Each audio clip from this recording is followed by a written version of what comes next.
So good afternoon everyone. I am one of the discussants for today's discussion. And our topic for today is fossil fuels. So first is the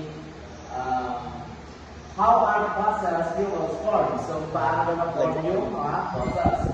So fossil fuels came from the remains of active organisms, plants, plankton, and animals that died millions of years ago, especially during the Carboniferous period, or around 350 years ago.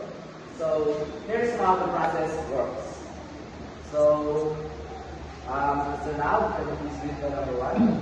Number 1, organic matter, like dead trees or plankton, falls to the bottom of swamps, ocean, or lakes.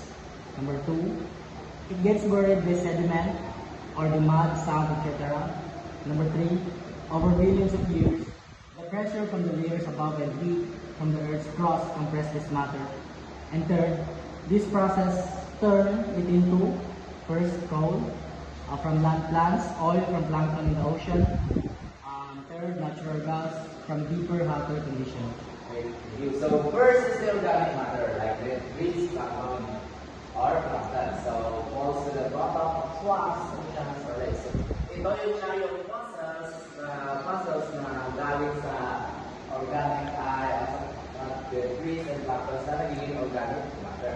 So second is it destroyed by sediment or mud, sand, etc. So nalilibing siya sa ilalim ng mga lupa.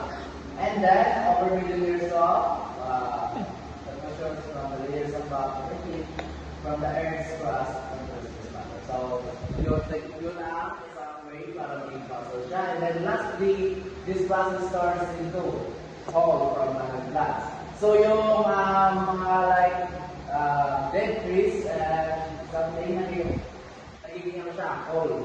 And then the number 2 is from plankton in the ocean. Yun siya yung mga fossils ng plankton ay nagiging oil siya. And then lastly is the natural gas from deeper, hotter conditions. So ito yun siya yung galing sa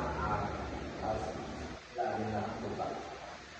Next is the types of fossil fuels. So A is oil, and natural gas. So first is oil. Mr. Arroyo,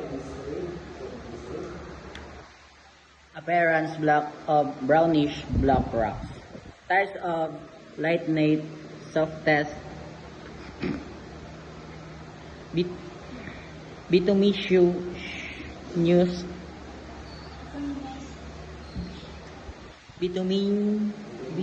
bituminous,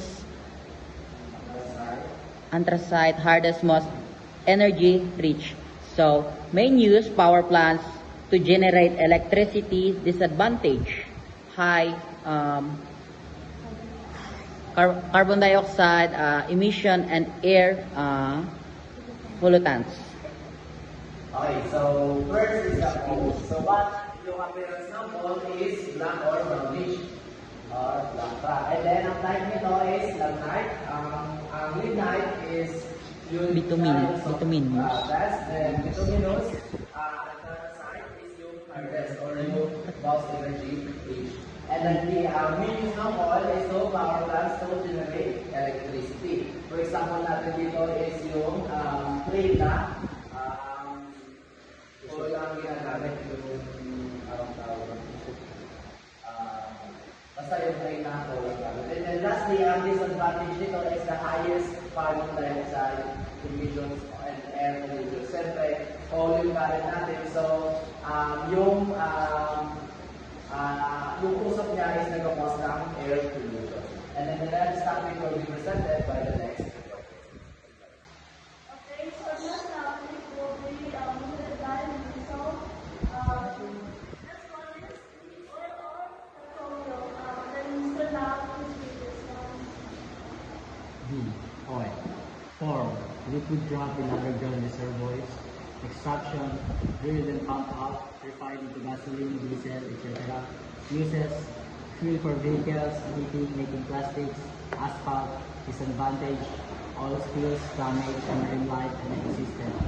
So, this oil or petroleum is the human na drop sa underground is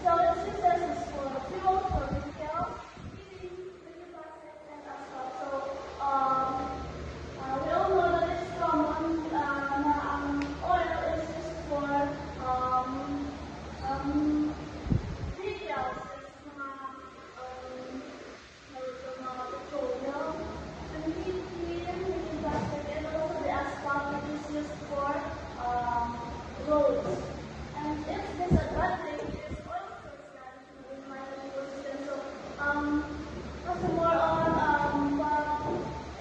parang purple yung damage nito, no? Some vessels spill sa ocean, which is, which causes the marine life ecosystem. The next one is, the natural gas, faster with this. Okay, so C, natural gas. Main component, methane or CH4, and then use home heating, cooking, power plants. The advantage is burns cleaner than coal or oil, but still emits greenhouse gases. The disadvantage is methane leaks are extremely harmful to the atmosphere. Okay, so the natural gas